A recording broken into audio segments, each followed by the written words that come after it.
सभी लोगों का फिर से इस एक नए वीडियो के अंदर स्वागत है। माय नेम इज ऋषि और आज हम बात करने वाले हैं कि अगर आप इन्वेस्टमेंट करना चाहते हो लेकिन आपको पता नहीं है कि मुझे किस में इन्वेस्टमेंट करना चाहिए, क्योंकि हाल की जनरेशन में सबसे ज़्यादा प्रॉब्लम यही है कि इन्वेस्टमेंट करने के बहुत सारे तरीके आ गए हैं, जिनमें कुछ तरीके ऐसे हैं जिनमें आपके पास कितना फंड है उसके हिसाब से इन्वेस्टमेंट कर सकते हैं, और कुछ तरीके ऐसे हैं जिनमें आपकी एज के हिसाब से आपको इन्वेस्टमेंट करना चाहिए। तो मैं इस वीडियो के अंदर आपको यही बताने वाला हूँ कि आपको कुछ ऐसे पॉइंट के ऊपर ध्यान देना चाहिए जिससे कि आप सही इन्वेस्टमेंट को ढूंढ सको। आपके लिए बेस्ट इन्वेस्टमेंट कौन सा है ये आपको इस वीडियो के अंदर देखने को मिलेगा कि आप अगर इन वीडियो के अंदर के जो सारे पॉइंट है अगर उन पर ध्यान दोगे तो आपको बेस्ट इन्वेस्टमेंट कैसे ढूंढना है वो आप इजीली सीख पाओगे।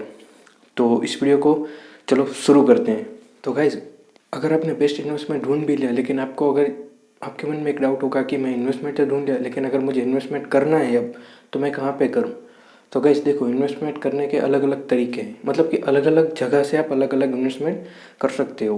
तो equity, stock market, IPO, mutual fund वगैरह अगर आपको ख़रीदना है तो मेरे हिसाब से ज़ीरोधा इंडिया का सबसे नंबर 1 बेस्ट ब्रोकर है, जिसके अंदर आप स्टॉक मार्केट के इक्विटी, ऑप्शन वगैरह, कमोडिटी वगैरह सब में आप इन्वेस्टमेंट कर सकते हो।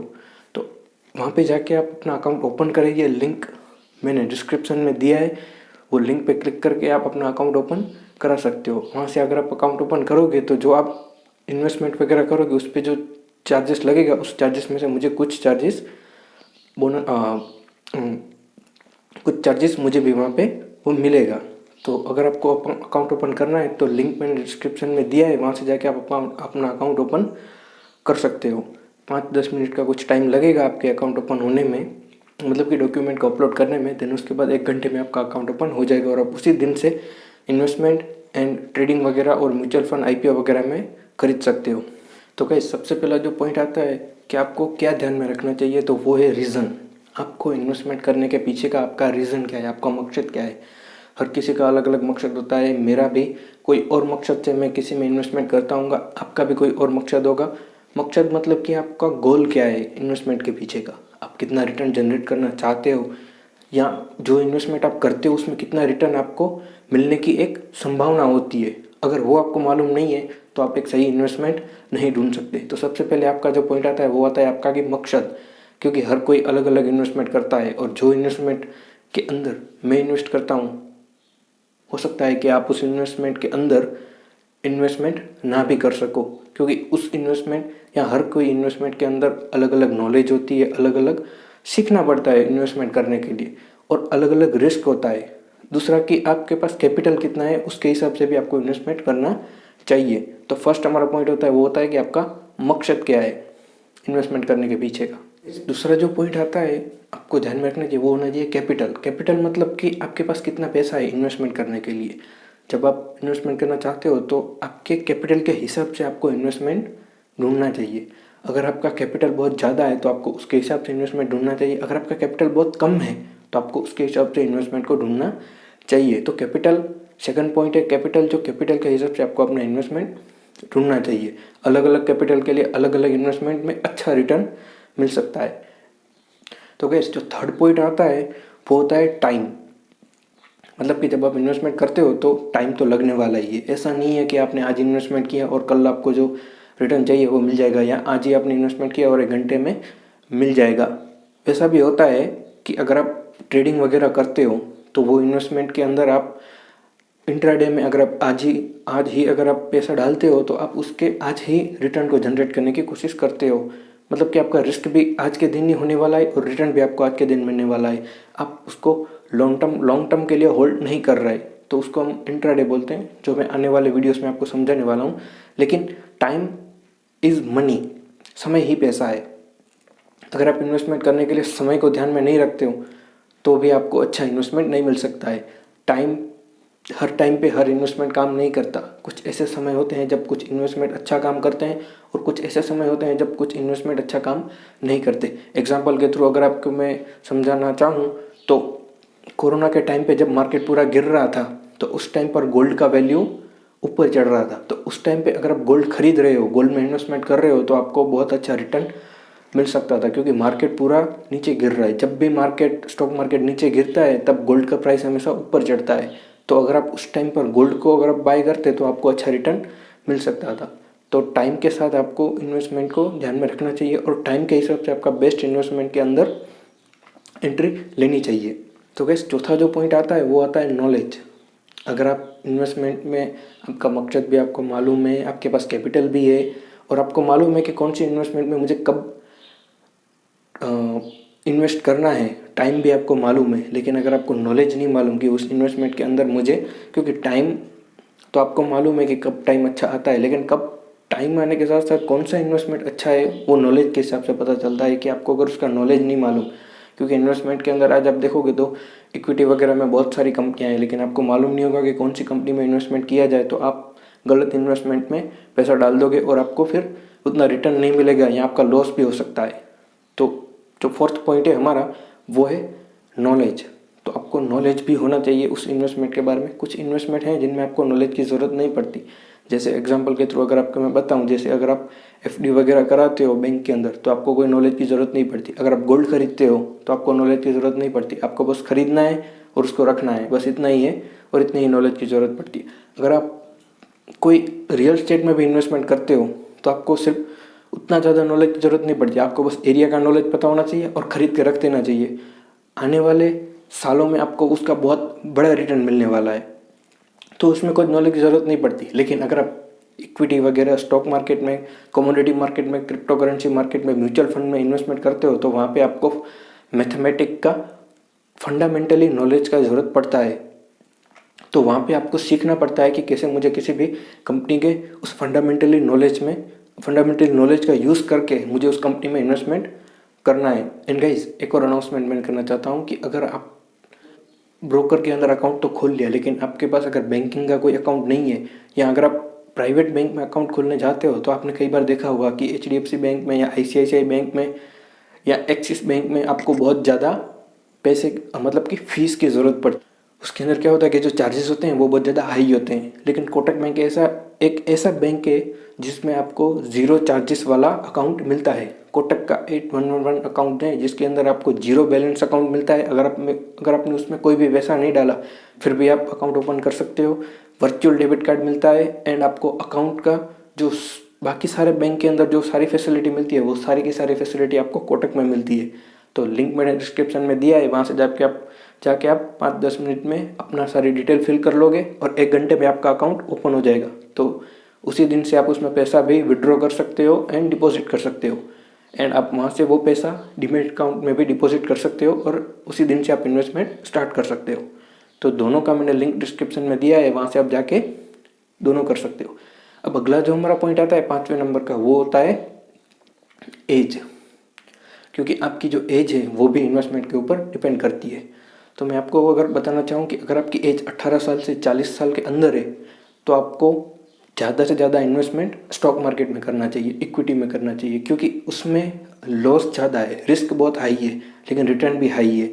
तो अगर आप उस टाइम पे इन्वेस्टमेंट करते हो इक्विटी वगैरह के अंदर एंड आपको अगर लॉस भी हो जाता है तो आप जॉब वगैरह करके या कुछ और करके आप रिटर्न ले सकते हो, मतलब कि आप रिकवर कर सकते हो। लेकिन अगर आप 40 साल से ऊपर हो, 50-60 साल, तो आप रिटायरमेंट के टाइम पे हो, उस टाइम पे आपको उतना ज़्यादा अमाउंट इन्वेस्टमेंट का इक्विटी वगैरह में नहीं करना चाहिए। क्योंकि अगर वहाँ पे अगर आपको बहुत बड़ा लॉस हो जाएगा तो आप फिर से जॉब करके वो पैसा रिकवर नहीं कर सकते। तो उस टाइम पे आपको इक्विटी वगैरह में 20 से 30% के अंदर आपको इन्वेस्टमेंट करना चाहिए और बाकी का जो इन्वेस्टमेंट जो है वो आपको एफडी या म्यूचुअल फंड में इन्वेस्टमेंट करना चाहिए। और आपको म्यूचुअल फंड के अंदर भी लो रिस्क में इन्वेस्टमेंट करना चाहिए, ना कि हाई रिस्क में, क्योंकि उसमें भी बहुत ज़्यादा चांसेस होते हैं कि आपका म्यूचुअल फंड आपको बहुत ज़्यादा लॉस दे सकता है। तो इसका भी मैंने एक डेडिकेटेड वीडियो बनाया है कि आपको म्यूचुअल फंड या स्टॉक मार्केट में डीपली कैसे इन्वेस्टमेंट करना चाहिए, जिसके बारे में मैंने वो भी बताया है। अब ये तो हो गए 5 पॉइंट, जिसमें सबसे पहले आता है आपका मकसद, आपका पर्पस क्या है इन्वेस्टमेंट करने के लिए। दूसरा आता है आपके पास कैपिटल क्या है। तीसरा आता है कि आपका टाइमिंग कौन सा होना चाहिए। चौथा आता है कि आपका नॉलेज क्या होना चाहिए। पांचवा जो आता है वो होता है कि आपकी एज क्या है। और सबसे लास्ट जो कि इम्पोर्टेंट पॉइंट आता है वो है कि आपका रिस्क कितना है। अगर आप इन्वेस्टमेंट में बेस्ट इन्वेस्टमेंट तो ढूंढ भी लेते हो, लेकिन उस इन्वेस्टमेंट के अंदर रिटर्न की भी एक्सपेक्टेशन संभावना होती है और रिस्क की भी होती है। अगर आप रिटर्न मिलेगा तो उसके सामने आपको रिस्क भी उठाना पड़ेगा। हर इन्वेस्टमेंट का अलग अलग रिस्क होता है। जिसमें रिटर्न कम है उसमें रिस्क भी कम होगा, जिसमें रिटर्न ज़्यादा है तो रिस्क भी ज़्यादा होगा। तो आपको ये भी पॉइंट में ध्यान में रखना चाहिए और ये कभी नहीं भूलना चाहिए कि कोई भी इन्वेस्टमेंट के अंदर मुझे रिस्क तो होगा ही नहीं, लॉस होगा, रिस्क आएगा, लेकिन उसको कैसे कंट्रोल करना है वो भी आपको पॉइंट ध्यान में रखना चाहिए। तब हम इस वीडियो के अंदर आगे बढ़ते हैं और आपको मैं बता दूं कि अगर आप इन्वेस्टमेंट बेस्ट ढूंढ लिया, लेकिन कौन कौन से ऐसे इन्वेस्टमेंट है जिनके अंदर आप इन्वेस्टमेंट कर सकते हो। तो फर्स्ट ऑफ ऑल जो इन्वेस्टमेंट आते हैं वो आते हैं, जैसे अगर आपको स्टार्टिंग में कहूँ जिनमें कुछ नॉलेज की ज़रूरत नहीं पड़ती तो वो है एफडी।